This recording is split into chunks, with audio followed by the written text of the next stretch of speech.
Hello, everybody. Welcome back. This is English with John. And you might notice a few differences today.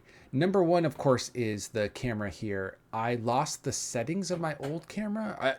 I don't have a new camera. I lost the old settings that I have or had, and now I'm trying new settings, but I haven't perfected it yet. So tell me if you like it or not. The other difference today is that we're not doing a typical English with John video. We're not doing some expression or some vocabulary. We're not running around America or anything.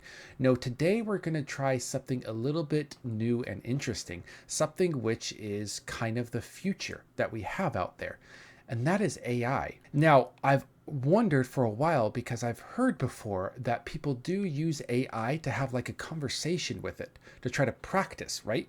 And so I'm wondering, is this actually something that is good? Can it help you? Can it actually do anything for you? And that's what we're going to be learning today, or we're going to be discovering together. Because the thing is I haven't done this before. We're going to go on here and see what it's like together. And so the final difference you're going to see is that this video is not going to have a lot of editing.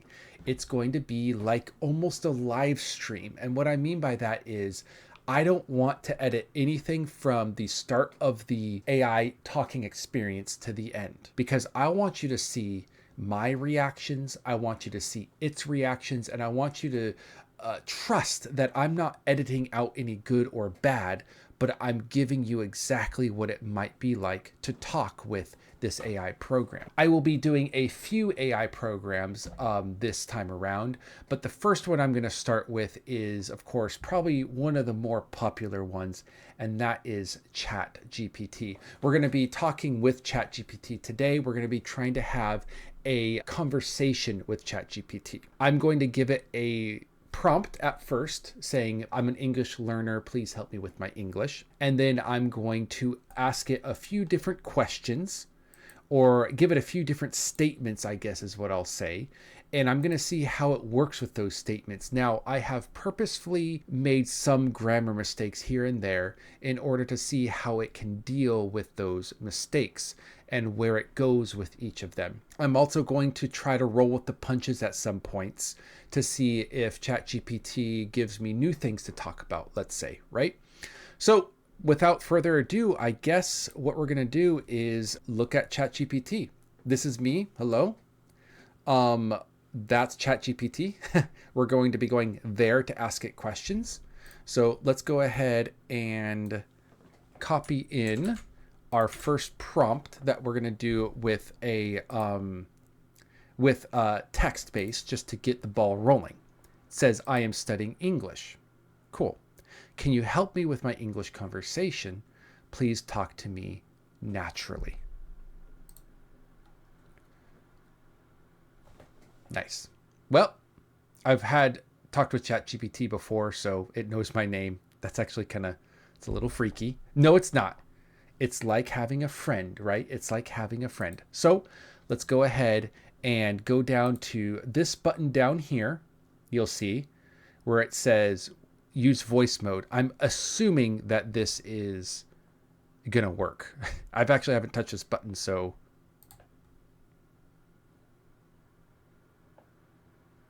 hello, ChatGPT. Hello. Hey, John, I'm Oh, here. What's on your mind today? perfect. Okay. All right. My name is John. Great. So, what's been going on with you lately? Anything interesting happening? I am a teacher at an academy. That's awesome. What subjects do you teach? Is it mostly math, or do you teach other subjects as well? Yes, I teach math. I'm sometimes work home. That sounds like a nice balance. Do you prefer working from home, or do you enjoy being at the academy more? I'm sorry, you're talking too quick. Please slow down. I'm sorry about that, John. I'll slow down. Do you like working from home, or do you prefer being at the academy? I like academy. There I have to wake early at early time to work is so long. I see. So, you enjoy being at the academy, even though the early mornings and long hours can be tiring. Do you find the days to be very busy?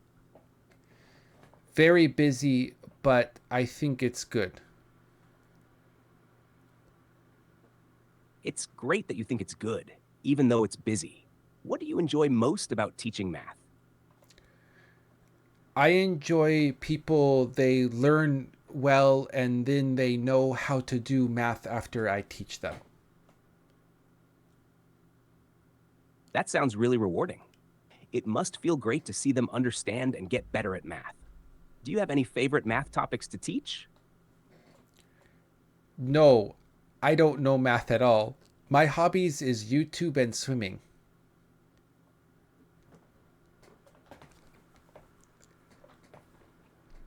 Got it. YouTube and swimming are fun hobbies. What kind of videos do you like to watch on YouTube?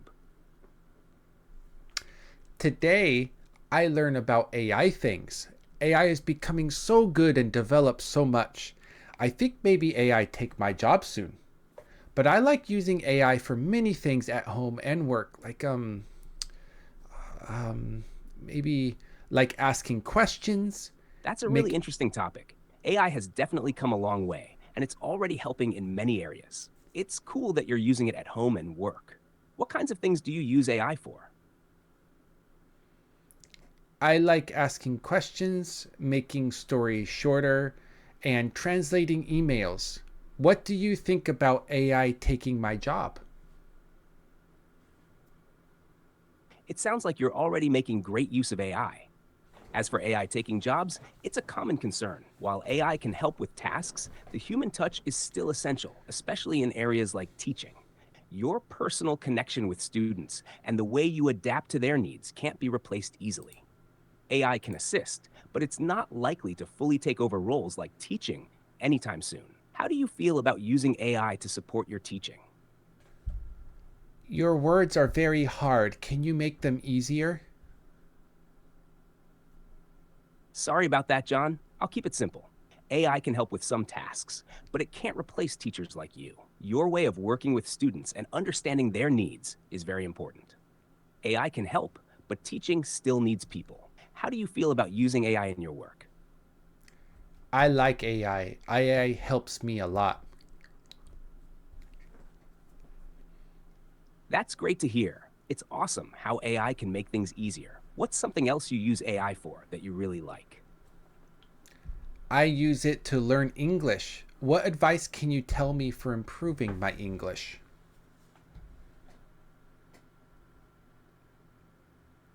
That's a smart way to learn. To improve your English, try practicing speaking as much as you can.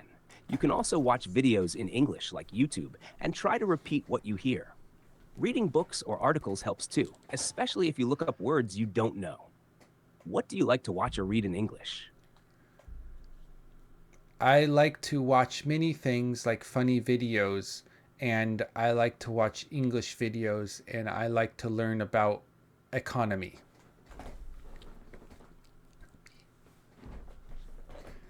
That's a great mix. Watching funny videos can help with casual English, and learning about the economy is good for more formal language. Do you watch videos in English about the economy too? I do, but can you help me with English vocabulary? Of course, I'd be happy to help with your vocabulary. Is there any specific topic or word group you want to focus on? For example, economy related words, or maybe everyday vocabulary. I would like to focus on prepositions. Great choice. Prepositions are important and tricky. Let's start with some common ones.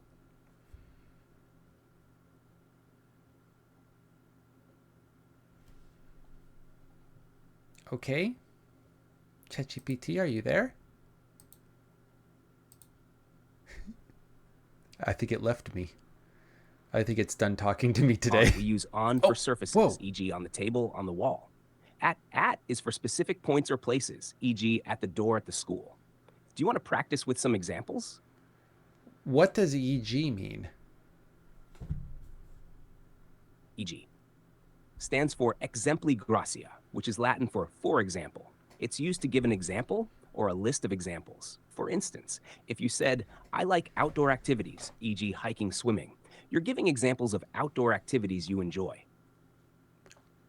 Can you help me with prepositions? Of course, let's dive deeper into prepositions. Here are a few more examples. To. We use to for direction or movement, e.g., I'm going to the store. For shows purpose or reason, e.g., this gift is for you.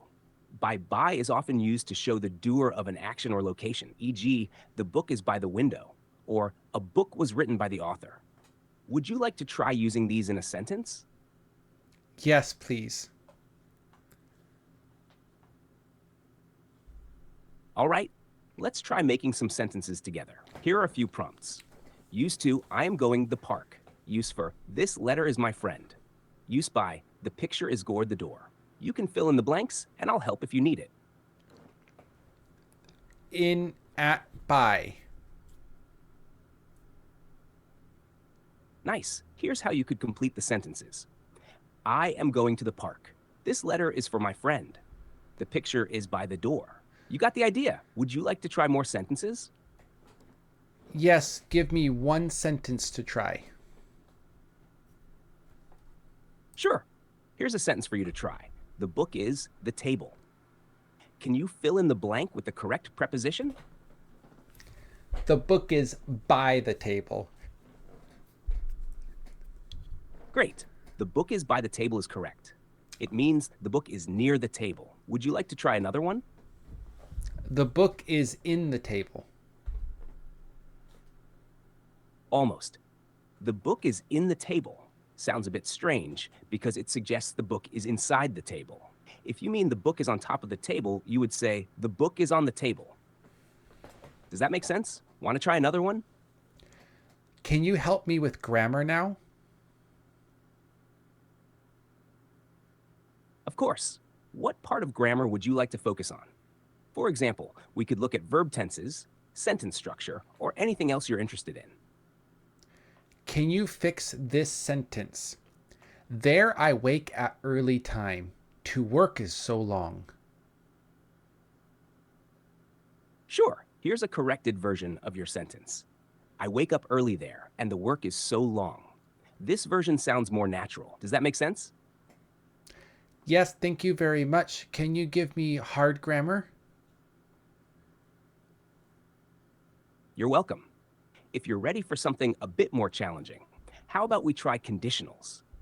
These sentences are used to talk about possibilities, situations, or consequences. There are different types. First conditional, real possibility. If I wake up early, I will have time for breakfast. Second conditional, unreal or unlikely. If I woke up earlier, I would have time for breakfast. Third conditional, past situation, impossible now. If I had woken up earlier, I would have had time for breakfast. Would you like to try creating one of these types of sentences? If I woke early, I should have to eat breakfast. You're close. Here's a corrected version. If I woke up early, I would have time to eat breakfast.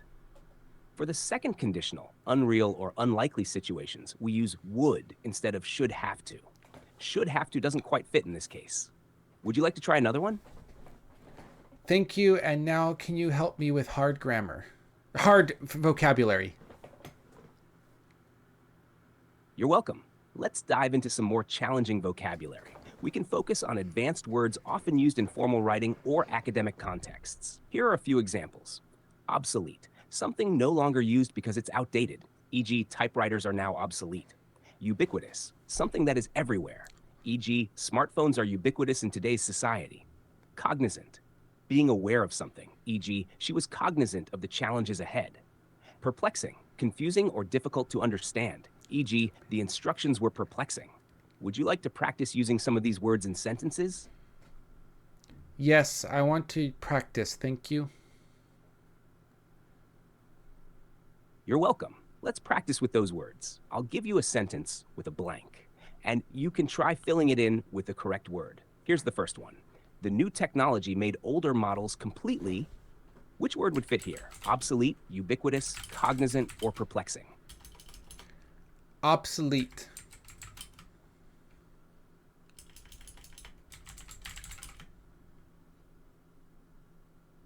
Obsolete. The new technology made older models completely obsolete. Well done. Here's another one. She was always of the team's progress during the project. Which word fits? Obsolete, ubiquitous, cognizant, or perplexing?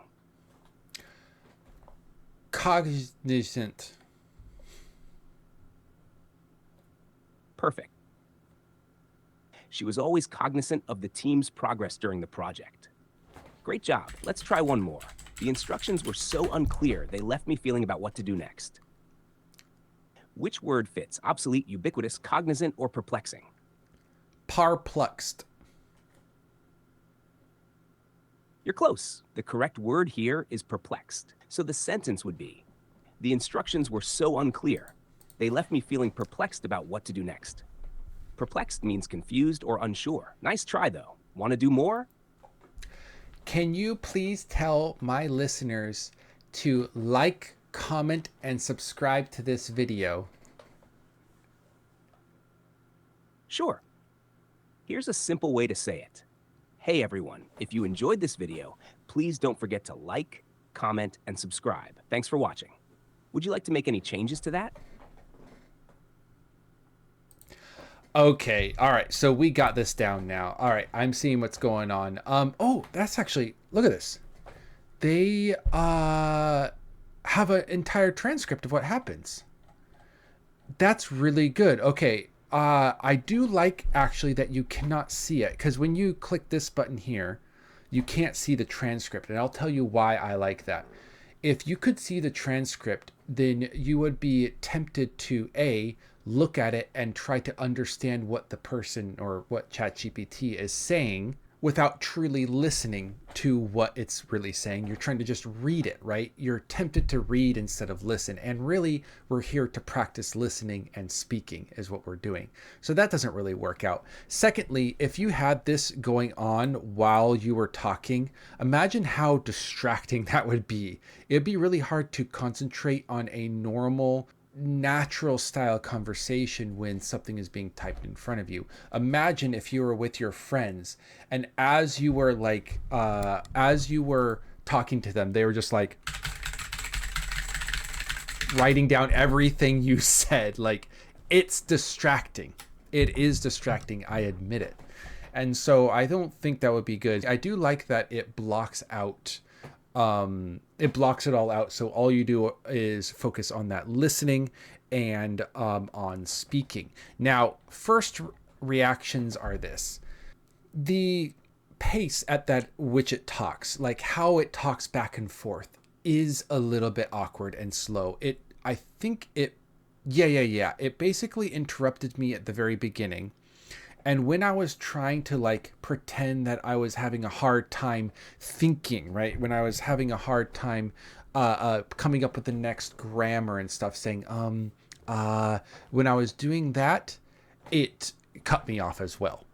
And so because of that, I feel like maybe for people who are hesitant to talk or take a long time between sentences, that may not be the best thing. It might either hurt confidence, or maybe ChatGPT doesn't understand you, and it makes you feel like you have to prepare the sentence fully before talking. And that's not really natural. Most people don't prepare their sentence fully before talking. At least I don't. I can say some uhs and I can think about words, and the other person knows it. And so ChatGPT is not very good at getting those verbal cues. Obviously, it's not getting any, visual cues. But it doesn't also get the verbal cues of to know that the person still wants to talk. So that's a little bit of a downside to this as well. But let's go into the things that we liked about it. For one, I asked it to slow down. It didn't slow down very much, but it did just very, very, very, very slightly slowed down. And I think when I asked it to be easier, the words are very hard, can you make them easier? It actually did a great job with that. Like, it used more simple words, it used more common words, and it was pretty good at like making it a bit more simple to listen to.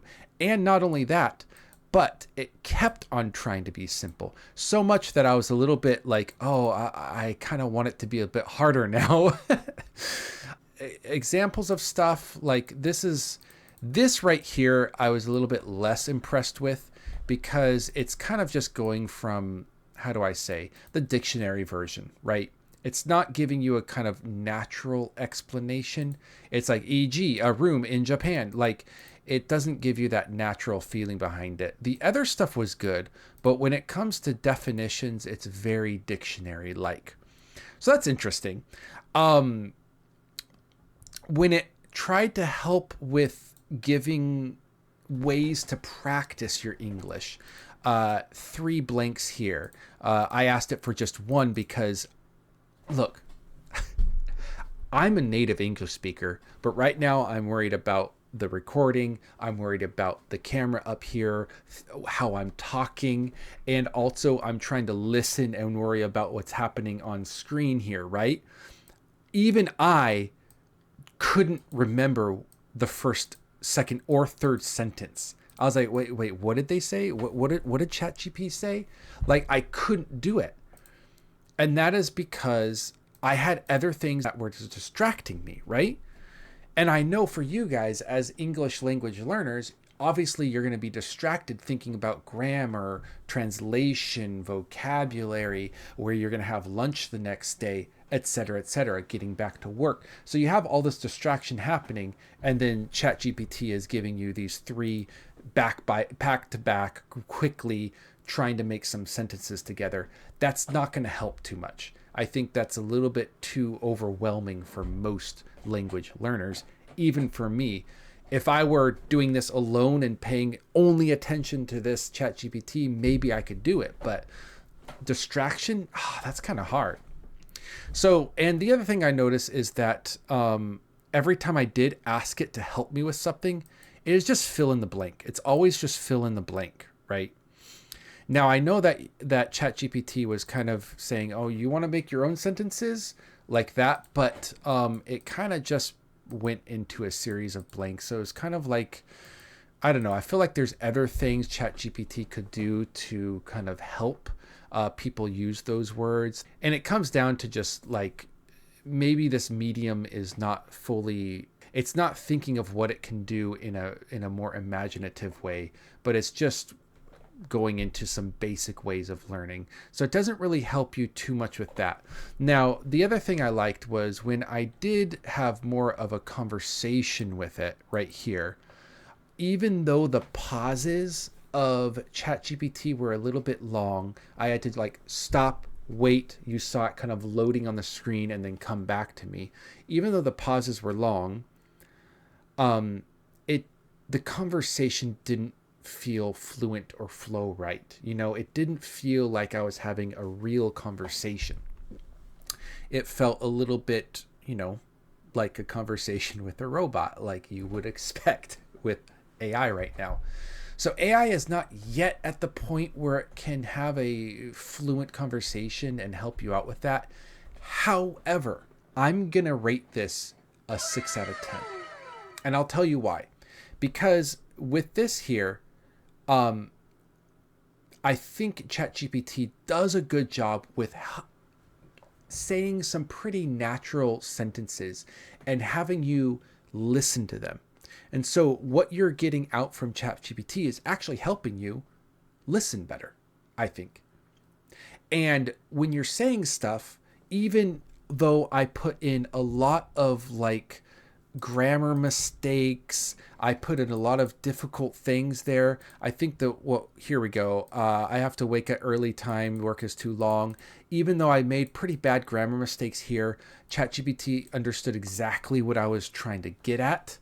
And so it's pretty good at understanding your what you're trying to say, even if you say it wrong. So I really think that's good points to that. I mean, it brings it up a lot in my book. Secondly, even though it does understand you, I'm not sure how much it's going to understand accents. I have a pretty like American, like basic American accent, whatever you want to say, right? It's not too heavy, it's not too light in America. But for you guys as language learners, I don't know what type of accent you might have while speaking English, and I don't know if ChatGPT is going to be able to handle it or not. I would like to test that one day, get someone with a stronger accent. Maybe I can pull a YouTube video off of YouTube and try to push it through this system and see if it understands, because I'm curious. So that kind of brings it down a little bit, because I don't know if it can understand accents too much. The other thing that I'm a little bit worried about is, like I said, the sort of learning capability here. It doesn't seem to go too basic. So I did say that it was quite hard. Please be more basic, but still it didn't slow down too much. And the words that it was using, even though more simple, they were still very long, full sentences. And sometimes with someone who's at a more beginning level, they need short sentences to help them learn simple grammar first. And ChatGPT was not quite getting into that very simple grammar, and it wasn't slowing down like I think it should. So that was a little bit, that's something that brought it down a little bit as well. Those things, oh, but we do need to find that, because I was really impressed with what it told you to do to help out with English. Let me see if it's up here somewhere. Let's see. Try to right here. Try speaking as much as you can. Come on in, everybody. It's not a secret. If you want to work out your arm muscle, you gotta lift weights with your arm. If you want to work out your speaking muscle and listening muscle, you got to speak and you have to listen. And I think that's what GTP is saying here. Try practicing speaking as much as possible. Exactly.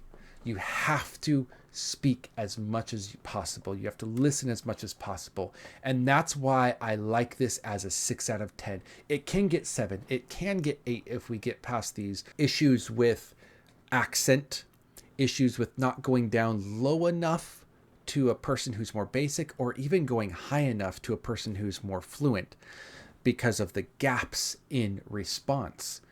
But if those can be addressed, 7, 8.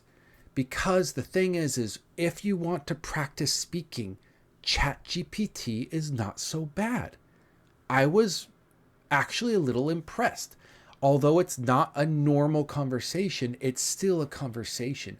Although it may not be perfectly natural, it still is trying to produce language that you hear. And if you see this, it's asking questions. It is trying to make you speak more. And I really like that. That is what I do as a teacher as well. I don't want to talk. I want you to talk. I want to hear you produce more and more English. So I was pretty impressed with that part. I think ChatGPT is actually doing a pretty good job with conversation. Like I said, 6 out of 10.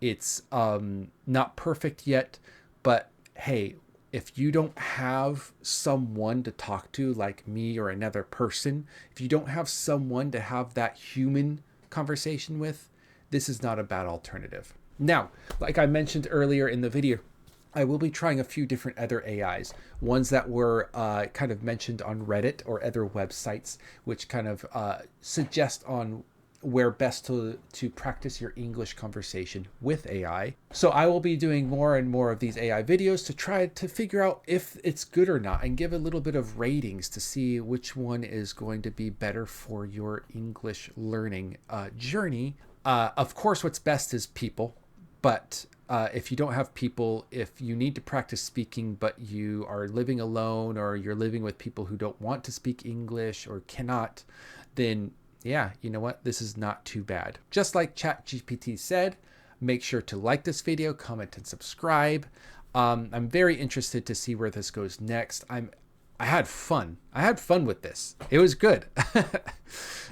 Some of the pronunciation, I tried to mess up some pronunciation here and there, and it didn't quite get everything. As you can see here, I said parplexed instead of perplexed just to see what, or parpluxed, just to see what it does, and it heard as arplexed. So you're close is correct. The correct word or correct pronunciation is perplexed. So I'm not sure how well ChatGPT does with bad pronunciation. It will give you the correct one, but I'm not sure how good it does.